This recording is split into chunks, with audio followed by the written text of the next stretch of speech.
مدارس اسلامیہ نے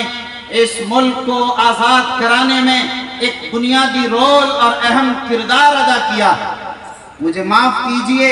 اور بڑی جرأت اور ہمت کے ساتھ اور پوری بصارت کے ساتھ یہ کہہ لینے کا موقع دیجئے کہ اگر مدارس اسلامیہ نہ ہوتے تو یہ ملک آزاد نہ ہوتا، اگر مدارس کے علماء نہ ہوتے تو ہندوستان کی آزادی نہیں ہو پاتی۔ آپ جانتے ہیں کہ 35,000 علماء نے اس ملک کی آزادی میں اپنی گردنیں کٹا دی، 50,000 علماء نے سولیوں پر لٹک کر جام شہادت نوش کیا صرف اس ملک ہندوستان کی آزادی کے لیے۔ تمہیں معلوم نہیں ہے کہ 1757 کی جہاد پلاسی سے لے کر 1857 تک صرف مسلمانوں اور مسلمانوں کے نوابوں، ان کے امراء، ان کے علماء کے علاوہ کوئی اس دھرتی پر نظر نہیں آ رہا ہے۔